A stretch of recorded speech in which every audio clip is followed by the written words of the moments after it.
Hi students, so once again I welcome all of you on behalf of Riju and PSK online classes. Okay, good morning everyone. അപ്പോൾ ശരിക്കും നമ്മൾ കഴിഞ്ഞ ക്ലാസ്സിൽ പറഞ്ഞത് എല്ലാവരും ഓർക്കുന്നുണ്ടാവും, നമ്മൾ ആ ബോർസ് മോഡൽ ഒന്ന് തുടങ്ങി വെച്ചിരുന്നു, isn't it? അപ്പോൾ നമുക്ക് ഇന്ന് അതുമായി ബന്ധപ്പെട്ടിട്ടുള്ള ബാക്കിയുള്ള ടേംസ് ആണ് പറയേണ്ടത്. അപ്പോൾ എല്ലാവരും വളരെ നല്ല രീതിയിൽ ശ്രദ്ധിക്കാൻ ശ്രമിക്കുക. ഓക്കെ, അപ്പോൾ എല്ലാവരും നോക്കൂ, നമ്മൾ കഴിഞ്ഞ ക്ലാസ്സിൽ പറഞ്ഞത് ബോറിൻ്റെ അറ്റോമിക് മോഡലാണ്. And here you can see that this is the structure proposed by Bohr. And now listen, എന്തൊക്കെയാണ് അയാൾ പറഞ്ഞ സ്റ്റേറ്റ്മെൻറ്റ്? ഫസ്റ്റ് സ്റ്റേറ്റ്മെൻറ്റ് നമുക്ക് എല്ലാവർക്കും അറിയാം, electrons are revolving around the nucleus in certain selected circular paths called orbit. So first point, definitely we know that electrons are revolving around the nucleus in certain selected circular path called, and what we call for that path, isn't it? So definitely we call that as orbit, isn't it? അപ്പോൾ ഇതാണ് ആദ്യം പറഞ്ഞ statement. രണ്ടാമത് പറഞ്ഞ statement ഞാൻ പറഞ്ഞു, അതിന് വളരെയധികം സിഗ്നിഫിക്കൻസ് ഉണ്ടെന്ന് ഞാൻ പറഞ്ഞിരുന്നു. എന്താണ് രണ്ടാമത് പറഞ്ഞ statement? isn't it? As long as the electron revolves in this particular orbit or in this particular orbit, there is no loss or gain of energy. So what is the second statement?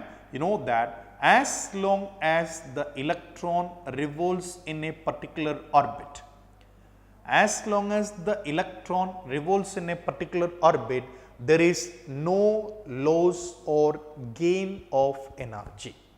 അപ്പോൾ എത്ര കാലത്തോളം ഈ electron ഇങ്ങനെ കറങ്ങുന്നു അത്രയും കാലത്തോളം ഇതിന് യാതൊരു തരത്തിലുള്ള എനർജി നഷ്ടം ഉണ്ടാവുന്നില്ല.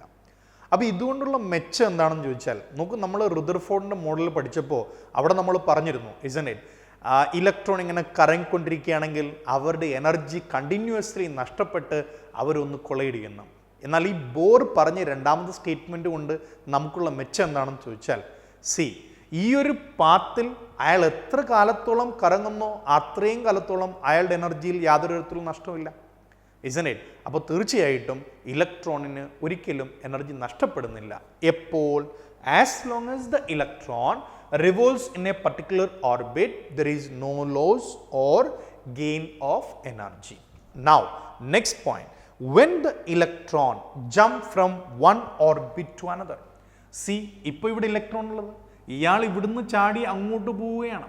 So is jumping from K shell to L shell. ഇയാൾ കെയിൽ നിന്ന് എല്ലിലേക്ക് ജമ്പ് ചെയ്യുകയാണ്. തീർച്ചയായും നിങ്ങളിപ്പോൾ മനസ്സിലാക്കുക, ഞാൻ കുറച്ചൊരു കഴിയുമ്പോൾ അതിനെക്കുറിച്ച് പറയുന്നതാണ്. കെ ഷെല്ലിന് എനർജി കുറവാണ്, എൽ ഷെല്ലിന് കുറച്ചും കൂടെ എനർജി കൂടുതലാണ്, എമ്മിന് വീണ്ടും എനർജീസ് കൂടുതലാണ്. അപ്പോൾ കെ എനർജി കുറവുള്ള കെയിൽ നിന്നും ഇലക്ട്രോൺ എല്ലിലേക്ക് പോവുകയാണ്, isn't it? അപ്പോൾ തീർച്ചയായിട്ടും അയാൾ എനർജി അബ്സോർബ് ചെയ്യുന്നു. So when an electron jump from one orbit to another, it absorb energy. Similarly, ഇവിടെ നോക്കൂ, ഇത് കൂടുതൽ എനർജിയുള്ള സ്ഥലമാണ്. ഈ കൂടുതൽ എനർജിയുള്ള സ്ഥലത്ത് നിന്ന് ഇയാൾ എന്ത് ചെയ്യാണ്? തിരിച്ചു വരികയാണ്. അപ്പോൾ നേരത്തെ വാങ്ങിയ അത്രയും എനർജി ഇയാൾ എന്ത് ചെയ്യണം? നഷ്ടപ്പെടുത്തണം.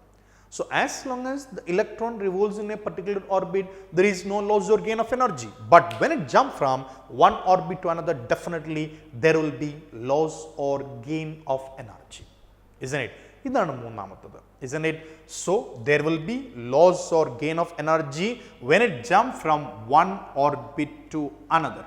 So when it jumps from one orbit to another, definitely there will be loss or gain of energy.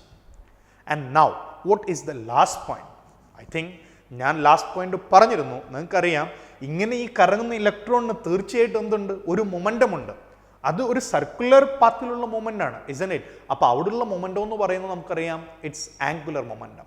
അപ്പോൾ ഇവിടെ ഈ ഓർബിറ്റിൽ കറങ്ങുന്ന ഈ ഇലക്ട്രോൺസിൻ്റെ angular momentum, that also given by Bohr, it is given as mvr is equal to nh by 2 pi. So what we have, mvr equals nh by 2 pi. ഇതാണ് ഇയാൾ പറഞ്ഞത്. Means what is the last statement? Angular momentum of these electrons are കോണ്ടൈസ്ഡ്, okay, and it is given as mvr equals nh by 2 pi. ഇതാണ് നമ്മൾ കഴിഞ്ഞ ക്ലാസ്സിൽ discuss ചെയ്തത്, isn't it? Try to listen. And you know, ഇവിടെ ഒരു ചെറിയ പ്രശ്നമുണ്ട്. ഈ ഇക്വേഷൻ എങ്ങനെ കിട്ടിയെന്ന് പറയാൻ വേണ്ടി ആരെ കൊണ്ട് കഴിഞ്ഞിട്ടില്ല? ബോറിനെ കൊണ്ട് കഴിഞ്ഞിട്ടില്ല. So that is one of the drawback of Bohr's theory. Definitely will come to that, isn't it? അപ്പോൾ ഇത്രയും സ്റ്റേറ്റ്മെന്റ്സ് ആണ് ആര് പറഞ്ഞത്? ബോർ പറഞ്ഞത്. ഇതിൽ നോക്കൂ, നമ്മൾ രണ്ടാമത്തെ അല്ലെങ്കിൽ ആദ്യത്തെ സ്റ്റേറ്റിലേക്ക് വരികയാണ്.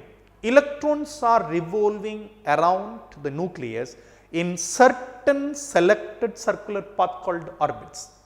അപ്പോൾ ആ സർട്ടൺ സെലക്റ്റഡ് എന്നതിൽ നമ്മൾ അർത്ഥമാക്കേണ്ടത് ഈ ഓരോ ഓർബിറ്റിനും ഒരു പ്രത്യേക റേഡിയസ് ഉണ്ട്, ഒരു നിശ്ചിതമായ റേഡിയസ് ഉണ്ട്. അതുപോലെ അവർക്കൊരു ഡിഫിനിറ്റ് ആയിട്ടുള്ള എനർജിയുമുണ്ട്.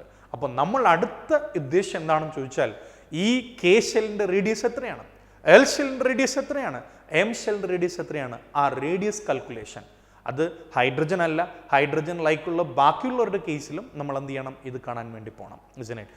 And one more speciality, try to understand all of you. നമ്മുടെ ബോറിൻ്റെ ഒരു ഡ്രോബാക്ക് ആണ്, Bohr theory is mainly applicable for one electron system. See, അപ്പോൾ ഈ വൺ ഇലക്ട്രോൺ സിസ്റ്റം എന്ന ടേം നമ്മൾ എടുക്കേണ്ടതാണ്. നിങ്ങൾ എല്ലാവരും നോക്കൂ, നിങ്ങൾക്കറിയാം ഞാനിപ്പോൾ എഴുതുകയാണ് hydrogen. See, if I am talking about hydrogen, definitely you know that ഹൈഡ്രജനകത്ത് എത്ര ഇലക്ട്രോണേ ഉള്ളൂ? ഒരു ഇലക്ട്രോണേ ഉള്ളൂ. സിമിലർലി നമ്മളിപ്പോൾ ഹീലിയത്തെ കുറിച്ച് പറയുകയാണ്. അപ്പോൾ ഞാൻ ഹീലിയം പറയുകയാണെങ്കിൽ നിങ്ങൾ പറയൂ കുട്ടികളെ, ഹീലിയം ഒരു വൺ ഇലക്ട്രോൺ സിസ്റ്റമാണോ? തീർച്ചയായും ഹീലിയം ഒരു വൺ ഇലക്ട്രോൺ സിസ്റ്റം അല്ല. എന്നാൽ ഈ ഹീലിയത്തിൽ നിന്നും നമ്മൾ എന്ത് ചെയ്യുകയാണ്? ഒരു ഇലക്ട്രോൺ റിമൂവ് ചെയ്യുകയാണ്. സോ നോർമലി നമുക്കുള്ള ഹീലിയത്തിൽ നമുക്കറിയാം 2 ഇലക്ട്രോൺ ഉണ്ട്. അപ്പോൾ അതിൽ നമ്മൾ ഇലക്ട്രോൺ റിമൂവ് ചെയ്യുകയാണ്. So see to that, normally നമ്മൾ ഹീലിയം എടുക്കുകയാണെങ്കിൽ അവിടെ ബോർ തിയറി ആപ്ലിക്കബിൾ ആണോ അല്ലയോ? കുട്ടികളെ നിങ്ങൾ മനസ്സിലാക്കുക, Bohr theory is not applicable for multi electron atom, means it is not applicable for helium, but it is applicable for helium plus. So when we have helium plus, it is applicable there. Why it is applicable? Because it's an example for one electron system. Similarly, ഞാൻ അടുത്ത ലിഥിയത്തെ കുറിച്ച് പറയുകയാണ്. നിങ്ങൾ നോക്കൂ കുട്ടികളെ, when I am talking about lithium, you know how many electrons are there in lithium? ലിഥിയത്തിൻ്റെ കേസിൽ നിങ്ങൾക്ക് അറിയാം, ലിഥിയത്തിൽ നമുക്ക് 3 ഇലക്ട്രോൺ ഉണ്ട്. അപ്പോൾ നിങ്ങൾ ചോദിക്കുന്നു, ലിഥിയത്തിൽ ബോർ തിയറി ആപ്ലിക്കബിൾ ആണോ അല്ലയോ? ഡെഫിനറ്റ്ലി നമ്മൾ മനസ്സിലാക്കുക കുട്ടികളെ, ലിഥിയത്തിൻ്റെ കേസിൽ ആപ്ലിക്കബിൾ അല്ല, ബോർ തിയറി ആപ്ലിക്കബിൾ അല്ല. അപ്പോൾ ഇവിടെ lithium 2+, is it applicable or not? Lithium 2+ൽ ആപ്ലിക്കബിൾ ആണോ അല്ലയോ? നോക്കൂ, ലിഥിയത്തിൽ നമുക്ക് മൊത്തം 3 ഇലക്ട്രോൺ, isn't it? അപ്പോൾ 2 ഇലക്ട്രോൺ നമ്മൾ റിമൂവ് ചെയ്തു. 2 ഇലക്ട്രോൺ റിമൂവ് ചെയ്താൽ തീർച്ചയായും നമുക്ക് ഇനി ബാക്കി 1 ഇലക്ട്രോണേ ഉള്ളൂ, isn't it? So definitely lithium 2+ൽ ആപ്ലിക്കബിൾ ആണ്? ബോർ തിയറി ആപ്ലിക്കബിൾ ആണ്. നോക്കൂ, ബോർ തിയറിൻ്റെ statement and where it is applicable only for single electron system, isn't it? Okay, നമുക്ക് ഇനി കാണേണ്ടത് ആരെക്കുറിച്ചിട്ടാണ്? Radius of Bohr orbit and energy of Bohr orbit, velocity of Bohr orbit, ഇങ്ങനെയുള്ള കാര്യങ്ങളിലേക്കാണ് നമ്മൾ അടുത്തതായി പോകേണ്ടത്.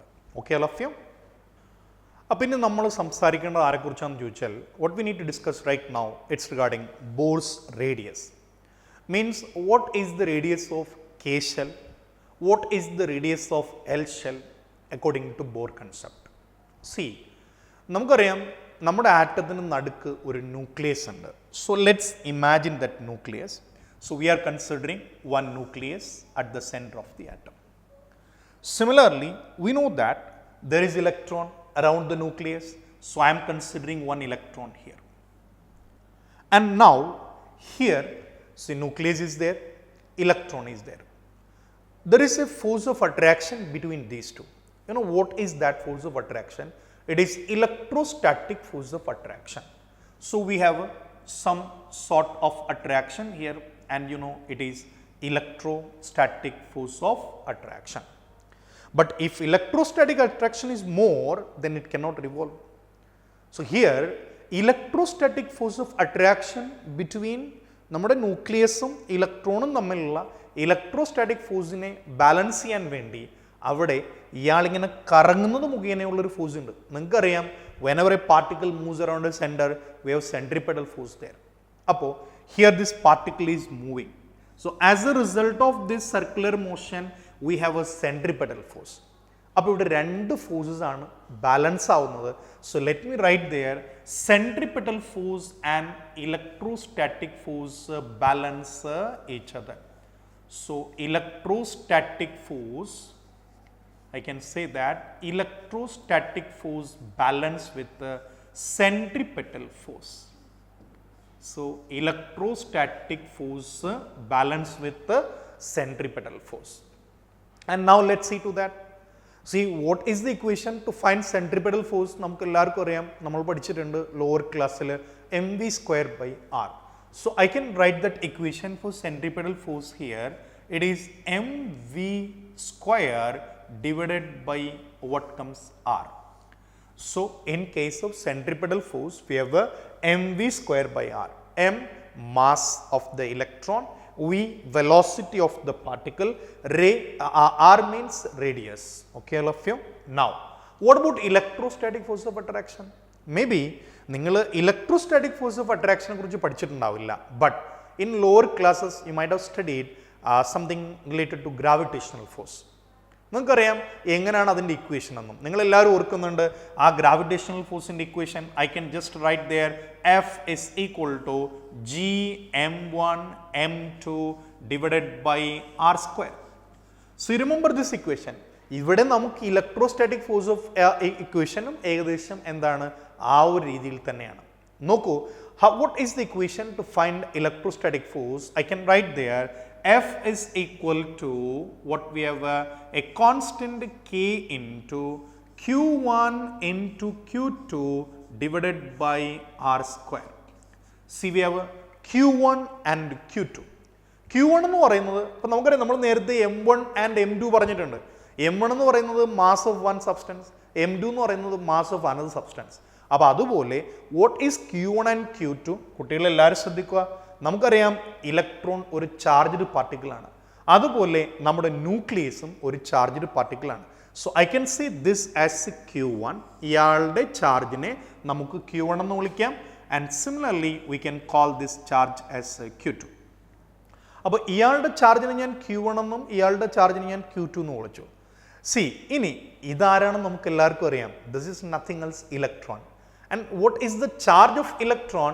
Definitely നിങ്ങൾ എല്ലാവരും പറയും എന്താണ് സർ, എന്താണ് ചാർജ് ഓഫ് ഇലക്ട്രോൺ എന്ന് ചോദിച്ചാൽ നിങ്ങളുടെ എല്ലാവരുടെയും ഉത്തരം നമുക്കറിയാം 1.6 into 10 raised to minus 19 coulomb, isn't it? So remember, what is the charge of electron? നമുക്കറിയാം നെഗറ്റീവ് ചാർജ് ആണ്. ബട്ട് നെഗറ്റീവ് ചാർജ് അതെന്നല്ല നമ്മൾ ചോദിച്ചത്. what is the magnitude? Magnitude of charge is 1.6 into 10 raised to minus 19 coulomb, isn't it? അപ്പോൾ അത് ഞാൻ എഴുതുകയാണ്. Charge is equal to 1.6 into 10 raised to minus 19 coulomb. See to that, we have got the charge of one electron. Charge of one electron is 1.6 into 10 raised to minus 19.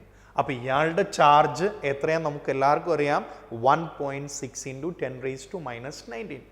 അതിനു പകരം instead of that particular value ഞാൻ ഇവിടെ എഴുതുകയാണ് Q2 is equal to E. Don't forget what is the value of E. E is equal to 1.6 into 10 raised to minus 19. Okay, all of you. Now see, here we have Q1. What is the charge of this nucleus? You know, if I am talking about hydrogen, ഹൈഡ്രജൻ്റെ ന്യൂക്ലിയസിനുള്ളിൽ നമുക്ക് ഒരു proton അല്ലേ ഉള്ളത്. So what is the charge of hydrogen? ഹൈഡ്രജൻ്റെ ന്യൂക്ലിയസിൻ്റെ charge എന്താ? 1 positive charge. അതുപോലെ ഞാനിപ്പോൾ നിങ്ങളോട് സംസാരിക്കുകയാണ് helium nucleus. What is the charge of helium nucleus? 2+. Lithium nucleus 3+. അപ്പോൾ നോക്കൂ, നമ്മളൊരു ആറ്റത്തെ കൺസിഡർ ചെയ്യുകയാണെങ്കിൽ അയാളുടെ ചാർജ് എന്ന് പറയുന്നത് നമുക്കറിയാം ഹൈഡ്രജൻ കൺസിഡർ ചെയ്താൽ 1+. എന്താണ് ഈ പ്ലസ്? നോക്കൂ, നേരത്തെ നമ്മൾ നെഗറ്റീവ്, ഇലക്ട്രോണിൻ്റെ ചാർജ് നെഗറ്റീവാണ്. നെഗറ്റീവ് നമ്മൾ പറഞ്ഞു 1.6 into 10 raised to minus 19 coulomb. അതുപോലെ തന്നെ ഒരു പോസിറ്റീവ്, അയാളുടെ ചാർജിൻ്റെ വാല്യൂ ഇപ്പോഴും എന്ത് തന്നെയാണ്? 1.6 into 10 raised to minus 19 coulomb തന്നെയാണ്. നോക്കൂ, പോസിറ്റീവ് ആയിക്കോട്ടെ നെഗറ്റീവ് ആയിക്കോട്ടെ അയാളുടെ charge 1.6 into 10 raised to minus 19 coulomb. Okay, but ഇലക്ട്രോണിൻ്റെ കേസിൽ അത് നെഗറ്റീവും ന്യൂക്ലിയസിൻ്റെ കേസിൽ അത് പോസിറ്റീവും. ഓക്കെ, അങ്ങനെയാണെങ്കിൽ ഇയാളുടെ ചാർജ് എനിക്ക് എഴുതാം ZE, Z into E. ഹൈഡ്രജൻ ആണെങ്കിൽ Z ൻ്റെ വാല്യൂ 1. ഓക്കെ, ഹീലിയം ആണെങ്കിൽ ഇസഡിൻ്റെ വാല്യൂ 2. ഹൈഡ്രജനിൽ 1 പോസിറ്റീവ്. ഓക്കെ, ഹീലിയത്തിൽ 2 പോസിറ്റീവ്, ലിഥിയത്തിൽ 3 positive. So we have Q1 equal ZE. അപ്പോൾ ഇതാണ് Q1ൻ്റെയും Q2ൻ്റെയും വാല്യൂ. അപ്പോൾ നമ്മൾ equation electrostatic force of attraction K into Q1 into Q2 divide by R square. Okay, ഞാൻ അതിനോട് സബ്സ്റ്റിറ്റ്യൂട്ട് ചെയ്യുകയാണ്. നോക്കൂ എല്ലാവരും, അങ്ങനെയാണെങ്കിൽ I am substituting here K into what comes next, Z E into E divided by what we get there, R square, isn't it? ഇതാണ് നമുക്ക് അവിടുന്ന് കിട്ടിയത്. Okay, so electrostatic force of attraction balances centripetal force, isn't it? And you know what is the equation to find electrostatic force? K into Q1 into Q2 by R square. ഞാൻ നിങ്ങളോട് പറഞ്ഞു Q1 എന്ന് പറയുന്നത് charge of one particle, Q2 എന്ന് പറയുന്നത് charge of another പാർട്ടിക്കിൾ, and R is the distance between these two charged particle. Okay ലഭ്യം. അങ്ങനെയാണെങ്കിൽ നമുക്ക് വീണ്ടും എഴുതാം. നോക്കൂ എല്ലാവരും, ഇവിടെ K ഇൻറ്റു, ഇനി നിങ്ങൾ ഇൻ കേസ് K എഴുതാൻ മറന്നു എന്ന് വിചാരിച്ചിട്ട് വിഷമിക്കേണ്ട കാര്യമൊന്നുമില്ല. K മാറുന്നതനുസരിച്ചിട്ട് അവിടുത്തെ യൂണിറ്റ് മാറും എന്ന് മാത്രമേ ഉള്ളൂ. സോ Kക്ക് അല്ലാതെ യാതൊരു സിഗ്നിഫിക്കൻസും അവിടെ ഇല്ല. In case when if you are not writing K value, doesn't matter, you can go ahead, it's not wrong. Okay, so see to that K into Z E square divided by whatever R square, which is equal to what comes mv square divided by R. ഇതാണ് നമുക്കുള്ള equation. ഇതിൽ നിന്നാണ് നമ്മൾ തുടങ്ങാൻ പോകുന്നത്. തീർച്ചയായിട്ടും നമ്മളെല്ലാവരും പഠിച്ചു കഴിഞ്ഞു. നോക്കൂ, around the nucleus electrons are revolving, isn't it? And now how these electrons are held together? Electrons are held together because the electrostatic force and centripetal force are balanced each other. അങ്ങനെയാണെങ്കിൽ now let's see to that. We studied one equation earlier. നമുക്ക് എല്ലാവർക്കും അറിയാം, നമ്മൾ ബോറിൻ്റെ നാലാമത്തെ statement ആയിട്ട്, എന്താണ് നാലാമത്തെ statement നിങ്ങൾ എല്ലാവരും ഓർക്കുന്നുണ്ടാവും. Can you just tell me what is the fourth statement? Angular momentum of electrons are quantized and it is given as mvr equals nh by 2 pi, isn't it? So you know, I am just writing that equation here. You know, mvr is equal to mvr equals nh by 2 pi. So mvr equals nh by 2 pi. From there we can write v is equal to nh divided by 2 pi mr. കുട്ടികളെല്ലാവരും ശ്രദ്ധിക്കുക, ഇവിടെ നമുക്ക് വെലോസിറ്റിൻ്റെ expression കിട്ടി. ഇവിടെ നമുക്ക് V square ഉണ്ട്. അങ്ങനെയാണെങ്കിൽ അവിടെ വി സ്ക്വയർ എന്താണെന്ന് നമുക്കറിയാം. ആ വി സ്ക്വയറിനെ നമുക്ക് ഇവിടേക്ക് സബ്സ്റ്റിറ്റ്യൂട്ട് ചെയ്യാം. See, we are doing that substitution. നോക്കൂ എല്ലാവരും, അങ്ങനെയാണെങ്കിൽ ഞാൻ എഴുതുന്നു K into Z E square divided by R square is equal to, എന്നതാ വരുന്നത്? അവിടെ നമുക്ക് m by r ഉണ്ടാവും. ഇനി ആ വി സ്ക്വയറിന് വരെ നമ്മൾ അപ്പുറത്തുനിന്ന് ആ വാല്യൂ എടുത്ത് ഇവിടെ സബ്സ്റ്റിറ്റ്യൂട്ട് ചെയ്യുക. Okay, let us substitute the value, then what we'll be getting, m divided by r into, instead of v square, let's substitute the value here. So what I can write, n square h square, isn't it, divided by whatever 2 square, isn't it? So it is not 2, it should be 4 then. So we have 4 pi square, then m square, then r square. So we have got one equation. Now, so all of you please see to that. And here some terms can be cancelled. And how we can cancel? Listen all of you. Here r square can be cancelled. Here also r square can be cancelled, isn't it? And rest everything will be there. So we can write in that way. So what you can write, r is equal to, isn't it? And here also I think we can cancel m also, right? So m also can be cancelled. Here m cancelled and here square cancelled. And what is remaining? So that we need to write together, isn't it? So let's write then.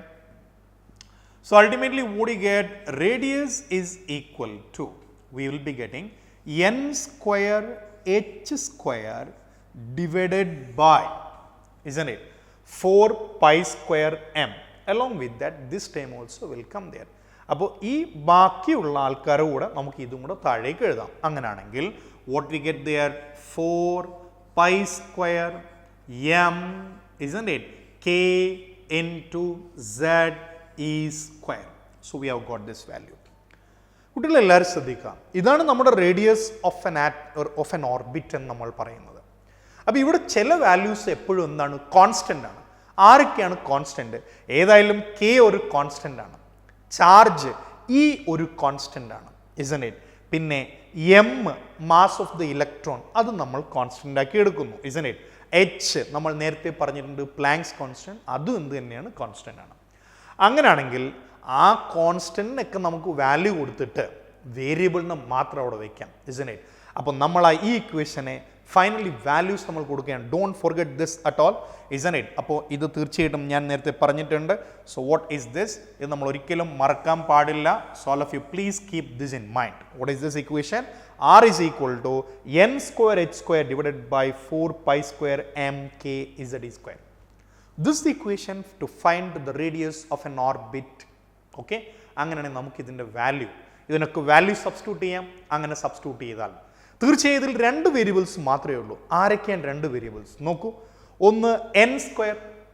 ഇപ്പോൾ ഒന്നാമത്തെ ഷെല്ലാണെങ്കിൽ എന്നിൻ്റെ value 1 ആയിരിക്കും, രണ്ടാമത്തെ ഷെല്ലാണെങ്കിൽ എന്നിൻ്റെ value 2 ആയിരിക്കും. അപ്പോൾ n number of shell മാറുന്നതനുസരിച്ച് ആര് മാറാം? n മാറാം. അപ്പോൾ n ഒരു വേരിയബിളാണ്.